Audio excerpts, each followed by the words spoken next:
In checking the activities of the state government, the Osun Masterminds has called on the government to provide records and account for the recently completed boreholes project.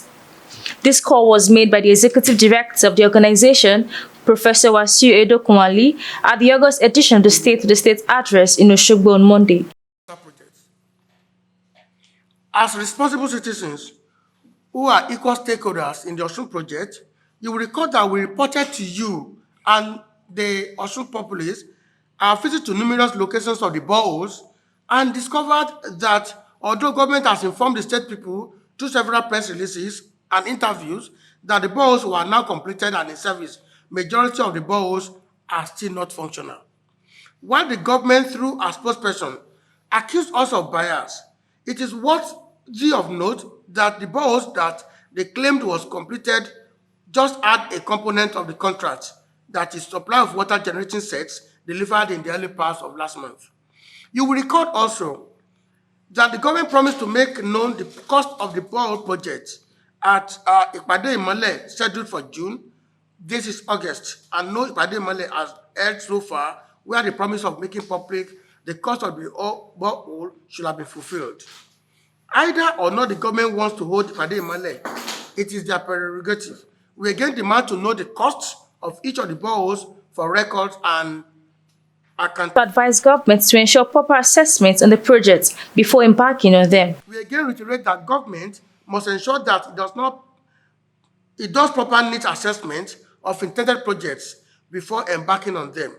This is to ensure that the state does not continue to execute projects that are not in tandem with new developmental realities and needs of the societies that make up the state. Projects should not be projects for project's sake, but for needs' sake. Also addressing the ongoing road construction of the Osogbo-Iwo-Ibadan road, Olufemi Lawson stated that the constructor should be allowed to give quality road and not be in haste to deliver.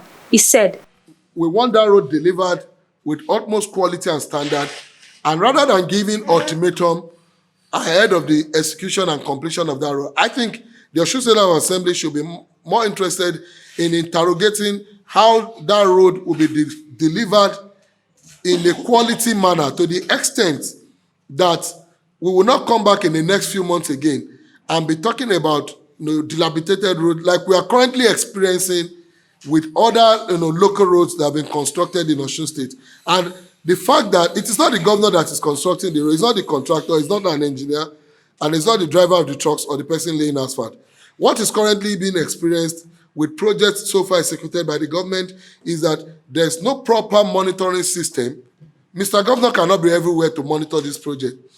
Therefore, governor must see these failures as a need to create a section, a department that will monitor projects, not only that they are seen to be done, but they are seen to be delivered in the quality that will endure and justify the resources that have been spent on them. Thank you. The group also congratulated the immediate past governor of Osun State, Boyega Oyetola, for his nomination and confirmation as a minister of the Federal Republic of Nigeria. From Osogbo, Modupeola Show, Silence TV.